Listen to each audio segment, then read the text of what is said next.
அவன் கோரிக்கை வைக்கிறான், கலவரம் பண்ண வரான், வன்முறை பண்ண வரான். நீதிபதினு உட்கார்ந்து இருக்க உங்களுக்கு இது தெரியணும்ல. ராமரவிக்குமார அவன் பொண்டாட்டியே மதிக்காது வீட்டுல. அவன் ஒரு பெட்டிஷன் போடுறாங்க, அவனுக்கு ஆணாவுக்கு அடியெழுத்துனாவே என்னன்னு தெரியாது. வேலாயுதம்னு எழுத சொன்னீங்கன்னா துணக்கால் போட்டு எழுதுற பையன் அவன் பெட்டிஷனை ஃபில் பண்ணி கொடுத்தானா. எஸ்ஐஆர் ஃபார்ம் பொண்ணுங்க ஃபில் பண்ண தெரியாது இந்த பரதேசிக்கு. ஏதோ திருப்பரங்குன்றத்துல மட்டும்தான் நடக்குதா அப்படின்னா இல்ல. இன்னைக்கு கரிகாலன் ஏன் இந்த ஆர்ப்பாட்டத்துக்கு வரலனாக்கா, கரிகாலன் திண்டுக்கல்ல இருக்காப்ல. திண்டுக்கல்ல உள்ள பெருமாள் கோவில் பட்டி அப்படின்னு ஒரு ஊர் பாருங்க. இதான் அந்த கோவில். அவங்க 1990 கட்டின கோயில்.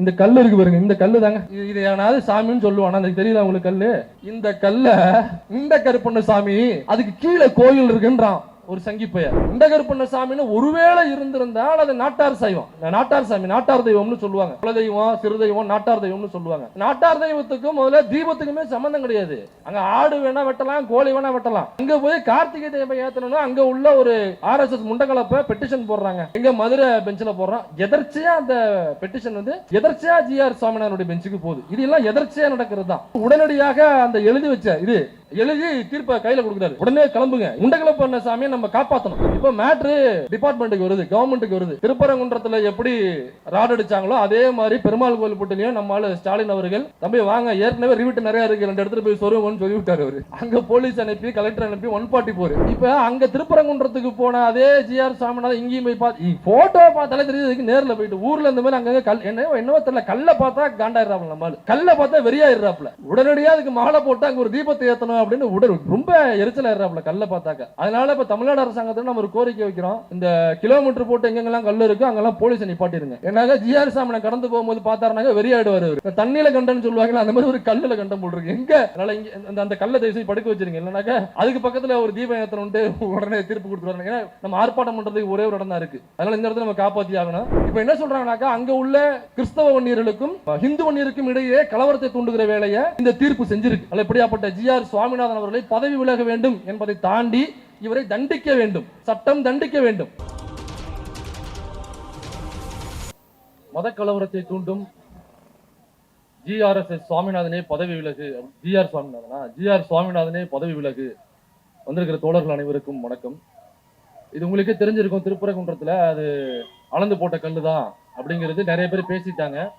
அதற்கான வரலாற்று பூர்வமான ஆதாரங்கள், அரசாங்கத்தினுடைய ஆதாரங்கள், அது எல்லாமே இன்னைக்கு சமூக வலைதளங்கள் மூலமாக மக்களுடைய பார்வையை கொண்டு வந்திருக்கு. அது குறிப்பா 1899 பிரிட்டிஷ் பீரியட்லயே அதற்கான ஆவணங்கள், அதை அளந்து போட்டதுக்கான கல்லுதான், அளந்து போட்ட கல்லுதான்டா முண்டக்கலப்ப அப்படின்னு பிரிட்டிஷ்காரன் 1899 அவன் வெளியிட்ட ஆவணம். இது கோர்ட்லயும் சப்மிட் பண்ணியிருக்காங்க. இப்ப வலைதளங்கள்லயும் அந்த சப்மிட் பண்ணப்பட்ட அந்த 1899 உள்ள டாக்குமெண்ட் உங்களுக்கு வலைதளத்திலுமே அது கிடைக்கும். அது மட்டும் இல்ல, அதுல அளந்து போட்டதுக்கான இடம் அவங்களே அளந்து எழுதியிருக்காங்க. இந்த கல்லுல இருந்து இவ்வளவு தூரம் போனீங்கன்னாக்கா ஒரு அளவு கல் இருக்கும், அதுல இருந்து அந்த பக்கம் போனீங்கன்னாக்கா அங்க ஒரு அளவு கல் இருக்கும் அப்படிங்கறத அவங்க அந்த டிஸ்டன்ஸோட இந்த பக்கம் எவ்வளவு அளவு, அந்த பக்கம் எவ்வளவு அளவு அப்படிங்கறத அளந்திருக்காங்க.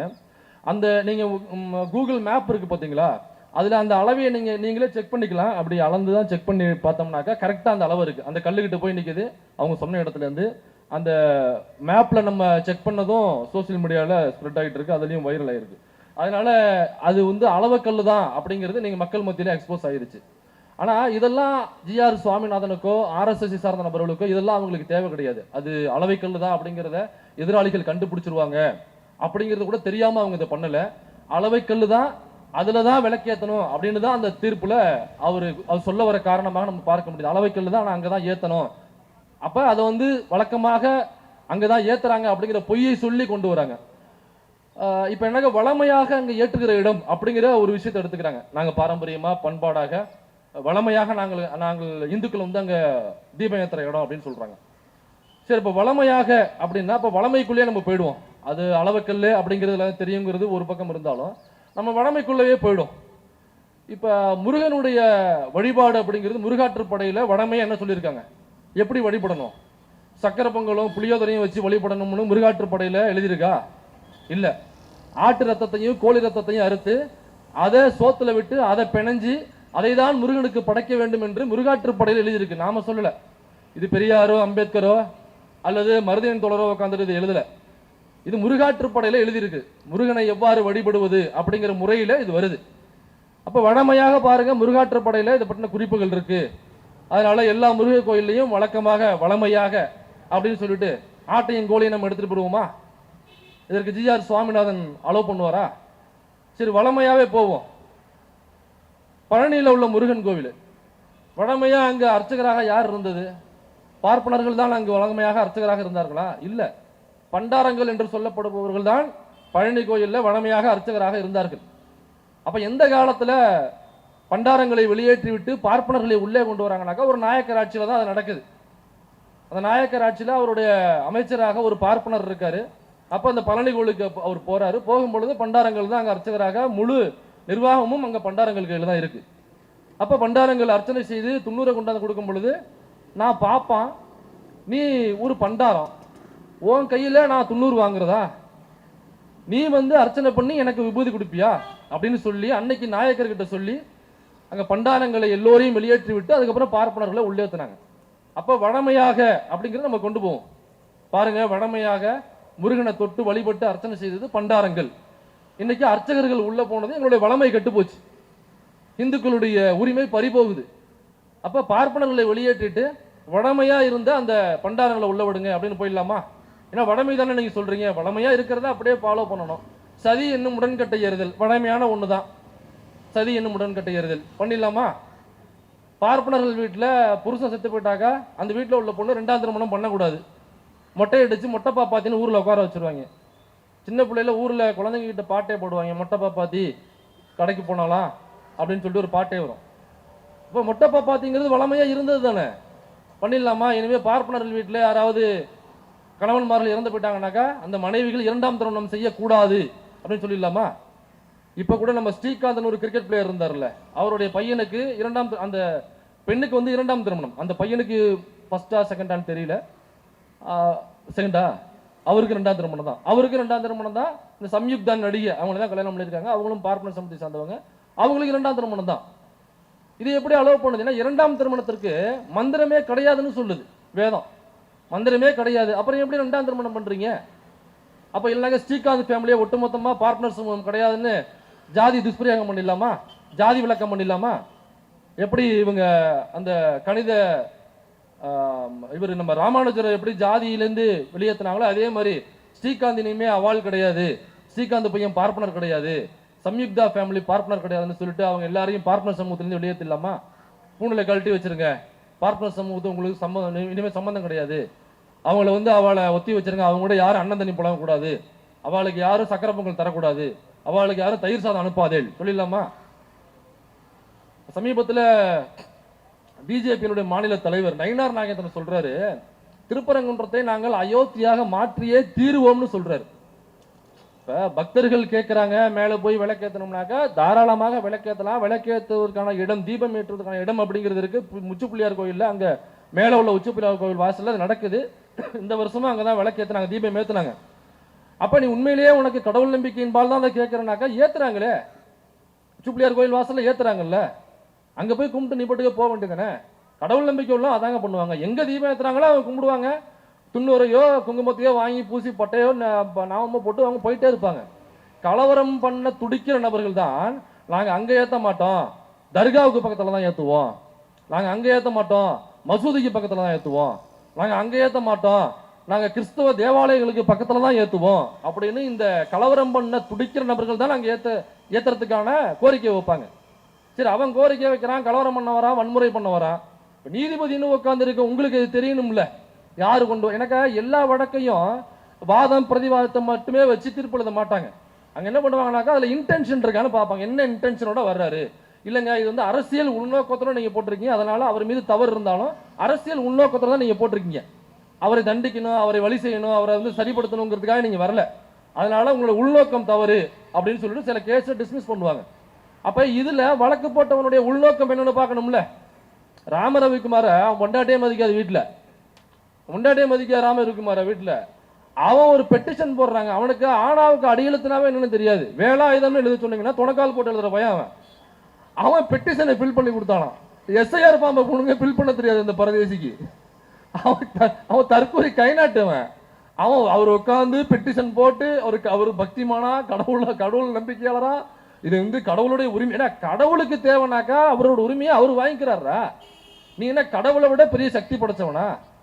உலகத்துல கடவுள் தானங்க சக்தி படைச்சவரு. படத்துல எல்லாம் பார்த்துருப்போம், அப்படி கையை வச்சோடனே புஷ்ன்னு அந்த புஷ்வானம் கையிலேருந்து போகும், அங்கேருந்து வர அம்பையே சாட்சி எடுத்துரும். அது அவ்வளோ பெரிய சக்தி படைச்சவர், உலகத்தை படைச்சவர், நம்ம எல்லாம் படைச்சவர், நமக்கு உணவளிக்கக்கூடியவர், யாருக்கு நல்லது செய்யணும் யாருக்கு தீமை செய்யணும்னு உட்காந்து கரண்டா அக்கௌண்ட் எழுதுறவர் அவர் தான். நீ என்ன அவரை விட நீ பெரிய வளர்த்தியா நீ? ஒருவேளை அங்க ஏத்துறது தப்புனாக்கா கடவுளை அவர் பார்த்து பாடுறா. அப்ப கடவுளுக்கு சக்தி இல்லைன்னு சொல்ல வரியா?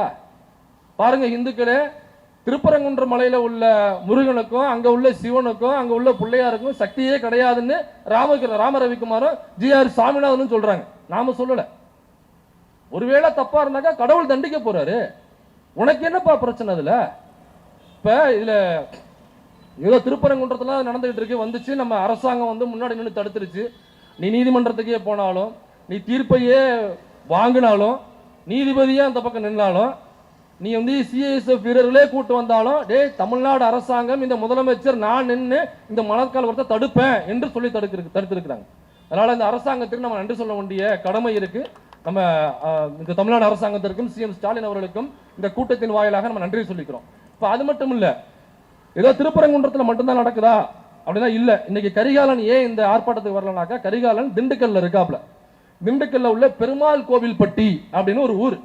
அந்த ஊர்ல என்ன பண்றானாக்கா, இதே பிரச்சனை அங்கேயும் போயிட்டு இருக்கு. இந்த மாதிரி தமிழ்நாட்டுக்குள்ள 175 இடங்கள்ல அவங்க குறி வச்சிருக்காங்க. திருப்பரங்குன்றத்துல என்னன்னாக்கா பெரிய இஷ்யூவாக மாறி மீடியா போக்கஸ் அங்க போனதுனால நம்ம திருப்பரங்குன்றத்துல மட்டும்தான் அது நடந்துகிட்டு இருக்கு நம்ம நினைச்சிட்டு இருக்கோம். இல்லை, பெருமாள் கோவில்பட்டியில என்ன நடந்துச்சுனாக்கா இதே மாதிரி ஒரு பிரச்சனை. அந்த பெருமாள் கோவில்பட்டியில 3 சமூகம் பெரிய சமூகமா இருக்காங்க. மன்னிக்கணும், 2 சமூகம், வன்னியர் அப்புறம் குடும்ப கவுண்டர்னு இதை சொல்றாங்க. அவங்க தலித்துகள் கொஞ்சம் இருக்காங்க. அந்த வன்னியர்ல வந்து 2 வன்னியர், கிறிஸ்தவ வன்னியர் இருக்காங்க, ஹிந்து வன்னியர் இருக்காங்க. ஹிந்து வன்னியர் ஒரு 200 குடும்பம் இருக்கு, கிறிஸ்தவ வன்னியர் ஒரு 4 குடும்பம் இருக்கு. அங்க தேவாலயம் இருக்கு, காளியம்மன் கோயில் இருக்கு, மாரியம்மன் கோயில் இருக்கு. அந்த மாரியம்மன் கோயில வந்து அந்த இவங்க கவுண்டர் கும்பிடுறாங்க, காளியம்மன் கோயில வந்து இந்து வன்னியர்கள் கும்பிடுறாங்க, தேவாலயத்தை கிறிஸ்தவ வன்னியர் கும்பிடுறாங்க. இது வழக்கமாக அங்க இருந்துகிட்டு இருக்கு. ஆனா இதுக்குள்ள அந்த ஊருக்குள்ள உள்ள இந்து வன்னியர் சமூகத்தை சார்ந்த ஒரு சங்கி பையன், அந்த சங்கி பையன் என்ன பண்றான், இதே மாதிரி எதர்ச்சையாக ஒரு பெட்டிஷனை போடுறான். என்னன்னாக்கா அந்த கோவில் கட்டினாங்க இல்லையா, 1990 தான் அந்த கோயில் கட்டியிருக்காங்க. அந்த கோயில் கட்டும் போது எக்ஸ்ட்ரா கல்லு முடிஞ்சதுக்கு அப்புறம் எக்ஸ்ட்ரா கல் இருக்கும்ல, யூஸ் பண்ணாத கல்லு, அந்த பட்டைக்கல் படிகள்லாம் வைப்பாங்கல்ல, அந்த மிஞ்சு போன கல்லை தூக்கி பக்கத்துல போட்டிருக்காங்க. ஒரு 5-6 கல்லு மிஞ்சு போனதுனால சேர்த்து போட்டு அங்க உட்கார்றதுக்கு, காலையில மாலையில உட்காந்து தாயம் ஆடுறதுக்கு, அப்புறம் ஆடுபுலி ஆட்டம் ஆடுறதுக்கு, அந்த கல்லுலயே ஆடுபுலி ஆட்டம் ஆடுறதுக்கான கோடெல்லாம் அவங்களையே அந்த இதுல கிழிச்சு வச்சிருக்காங்க. ஆடுபுலி ஆட்டம் விளையாடுறது, தாயம் விளையாடுறது, அப்புறம் சும்மா உட்காந்து கதை பேசுறதுக்கு, வேலைக்கு ஆட்கள் தேவைனாக்கா அங்க உட்காந்துருக்கவங்க உட்காந்து கூட்டு போறதுக்கு, அப்படியாக அந்த 4 கல்லையும் மட்டும் உட்காரத்துக்கு பயன்படுத்திருக்காங்க. பஞ்சாயத்துகள் அங்க நடக்கிறது. இப்ப என்ன பண்றான் அவன், திடீர்னு போயிட்டு 3ஆம் தேதி கார்த்திகை தீபம் ஏத்துறாங்களா, 2ஆம் தேதி போயிட்டு எதர்ச்சியா ஒரு பெட்டிஷன் போடுறான். அது வந்து எங்களுடைய ஏதோ ஒரு சாமியோட பேர் சொல்றான், ஒரு ஐநார் பண்டு கருப்பண்ணசாமி, முண்டு கருப்பண்ணசாமி, முண்டு கருப்பண்ணசாமி. அது எது பட்டகல் உட்காரத்துக்கு போடுவோம்ல கல்லு, ஊர்ல எல்லாம் சொமகல்ல போடுவாங்கல்ல, அந்த சொமகல்ல படுத்த வாக்குல இருக்கு. அது பேர் வந்து பண்டு முண்டு கருப்பண்ணசாமி. அதுக்கு கீழே கோவில் இருக்கு, தோண்டணும். அதனால எங்களுக்கு அங்க கார்த்திகை தீபம் ஏத்துறதுக்கு பர்மிஷன் கொடுங்க. எப்பா கார்த்திகை தீபம் எங்க ஏத்துவாங்க, அந்த கதை என்னன்னு தோழர் சொன்னார். ஏன்னா அந்த பெருமாளும் இவரும் போயிட்டு பிரம்மனும் போயிட்டு யாரு நாங்க பெரிய ஆளுன்னு கேட்கும்போது சிவன் சொல்றாப்புல, என்னுடைய காலையையும் என்னுடைய தலையையும் யாரு பார்த்துட்டு வரீங்களோ அவங்க தான் பெரிய ஆளுன்னு சொல்றாப்புல. போகும்போது 2 பேரையும் பார்க்க முடியல, ஒரு பூ வந்து பொய் சாட்சி சொல்லுது, அதனால ஒரு தீபமா திருவண்ணாமலை போய் செட்டில் ஆயிட்டு. அப்படி இதுதான் அதுல உள்ள கதை, சரிங்களா? அப்படின்னாக்கா சிவனுக்காக ஏற்றப்படுவதுதானே கார்த்திகை தீபம். முண்டகருப்பண்ணசாமிக்கும் சிவனுக்கு முதல்ல என்ன சம்பந்தம்? முண்டகருப்பண்ணசாமின்னு ஒருவேளை இருந்திருந்தால் அது நாட்டார் சைவம், நாட்டார் சாமி, நாட்டார் தெய்வம்னு சொல்லுவாங்க. குலதெய்வம், சிறு தெய்வம், நாட்டார் தெய்வம்னு சொல்லுவாங்க. நாட்டார் தெய்வத்துக்கும் முதல்ல தீபத்துக்குமே சம்பந்தம் கிடையாது. அங்க ஆடு வேணா வெட்டலாம், கோழி வேணா வெட்டலாம். அங்க போய் கார்த்திகை தீபம் ஏத்தணும்னா அங்க உள்ள ஒரு RSS முண்டகலப்ப பெட்டிஷன் போடுறாங்க. எங்க மதுரை பெஞ்சில் போடுறான். எதர்ச்சியா அந்த பெட்டிஷன் வந்து எதர்ச்சியா ஜி.ஆர். சுவாமிநாதனுடைய பெஞ்சுக்கு போகுது. இது எல்லாம் எதர்ச்சியா நடக்கிறது தான். ஏதோ திட்டமிட்டு இவர் ஒரு RSS ஆதரவாளர், அதற்காக RSS பேக்ரவுண்டு உள்ள அந்த பெருமாள் கோவில்பட்டியில் உள்ள அந்த வன்னியர் சமூகத்தை சார்ந்த RSS நபர் கரெக்டா ஜி.ஆர். சுவாமிநாதன் பெஞ்சுக்கே கொண்டு போய் போட்டு, பெட்டிஷனுக்கு முன்னாடியே இவர் தீர்ப்பு எழுதி வச்சுட்டு பெட்டிஷனுக்காக வெயிட் பண்ணி பெட்டிஷன் வாங்கிட்டு அப்படியே தீர்ப்பு எடுத்துட்டு சீக்கிரம் போங்கன்னு சொன்னதாக யாரும் நினைக்க கூடாது. அப்படி நினைச்சாங்க அது உள்நோக்கம் கற்பிப்பது.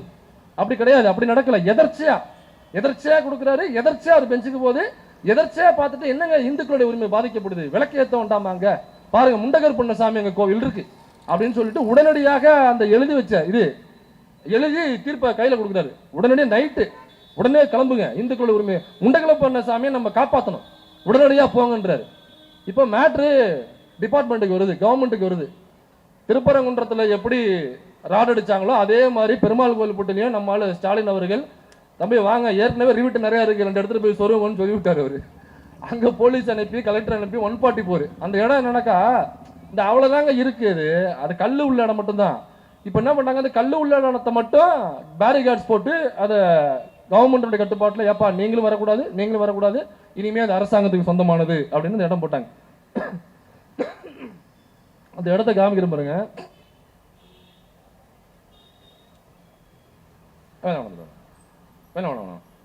இந்த பாருங்க, இதான் அந்த கோயில். அவங்க 1990 கட்டின கோயில். இந்த கல் இருக்கு பாருங்க, இந்த கல்லு தாங்க. இது ஏனாவது சாமின்னு சொல்லுவானா, எனக்கு தெரியுதா உங்களுக்கு? கல்லு உட்கார்றதுக்கு போட்ட கல்லு தெரியுதா, படுக்கையில் இருக்கா? இந்த கல்ல இந்த கருப்பண்ண சாமி அதுக்கு கீழே கோயில் இருக்குன்றான் ஒரு சங்கிப்பைய. இப்ப அங்க திருப்பரங்குன்றத்துக்கு போன அதே ஜிஆர் சாமிநாதன் இங்கேயும் போய் பார்த்து போட்டோ பார்த்தாலே தெரியுது, நேரில் போயிட்டு ஊர்ல இந்த மாதிரி அங்கங்க கல் என்னவோ தெரியல, கல்லை பார்த்தா காண்டாயிடுறாப்புல, நம்மளு கல்லை பார்த்தா வெறியாயிடுறாப்புல. உடனடியாக அதுக்கு மாலை போட்டு அங்க ஒரு தீபத்தை ஏற்றணும் அப்படின்னு ரொம்ப எரிச்சல் ஆயிடுறாப்புல கல்லை பார்த்தாக்க. அதனால இப்ப தமிழ்நாடு அரசாங்கத்தில் நம்ம ஒரு கோரிக்கை வைக்கிறோம், இந்த கிலோமீட்டர் போட்டு எங்கெங்கெல்லாம் கல் இருக்கு அங்கெல்லாம் போலீஸை நிப்பாட்டிருங்க. ஏன்னாக்க ஜிஆர் சாமனை கடந்து போகும்போது பார்த்தாருனாக்க வெறியாயிடுவார் அவரு. இந்த தண்ணியில கண்டன்னு சொல்லுவாங்களா அந்த மாதிரி ஒரு கல்லுல கண்டம் போட்டிருக்கு, எங்க குத்தகை கல்லு பார்த்தாலும் உடனடியாக அவரு காண்டாயிடுறாப்புல. ஏன்னா சமீப காலத்துல தமிழக அரசியல் இதெல்லாம் நடக்குது. அந்த டிரான்ஸ்ஃபார்ம் பார்த்தாக்கா ஒரு குரூப் காண்டாய் மேல ஏறிடுறாங்க, அப்புறம் இந்த கரண்ட் கம்பத்தை பார்த்தாக்கா அந்த குரூப் மேல ஏறிடுது, இவர் கல்லை பார்த்தாக்கா ஏறிடுறாரு டக்குன்னு. இப்படியாக தமிழ் அரசு இன்னைக்கு கல்லுல வந்து நிக்குது.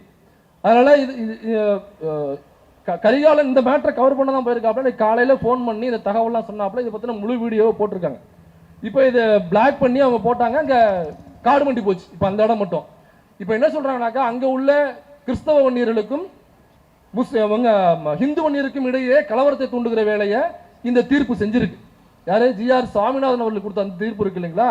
அப்புறம் என்ன ஜிஆர் சாமிநாதன் அப்புறம் என்ன பண்ணிருக்காரு, அந்த திண்டுக்கலுக்கு உள்ள கலெக்டரையும் அங்க உள்ள எஸ்பியையும் கூப்பிட்டு 144 போட்டீங்கல்ல அதை உடனடியாக ரிவோக் பண்றேன்னு எனக்கு எழுதி கொடுங்கன்னு கூப்பிட்டு மிரட்டி இருக்காப்ல. லிட்டரலா கலெக்டரையும் எஸ்பியும் கூப்பிட்டு மிரட்டி இருக்காப்ல ஜிஆர் சாமிநாதன், ரிவோக் பண்ணுங்க, எனக்கு எழுதி கொடுத்துட்டு போங்க. உங்களை யார் அங்க 144 போட சொன்னது? நான் ஒரு தீர்ப்பு கொடுத்துருக்கேன், அங்க தீபம் ஏற்றணும், அங்க முண்டகர் பண்ண சாமி இருக்குன்னு நான் சொல்லியிருக்கேன். என்னை மீறி நீங்க போய் 144 போடுவீங்களா? என்னை மீறி ஸ்டாலின் என்ன அவ்வளவு பெரிய ஆளா? கவர்மெண்ட் அவ்வளவு பெரிய கவர்மெண்டா?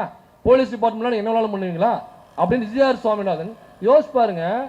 எஸ்பியை கூப்பிட்டு லிட்டரலா மிரட்டி இருக்காரு. இதே மாதிரி கலெக்டரை கூப்பிட்டு, கலெக்டர்னா யாரு?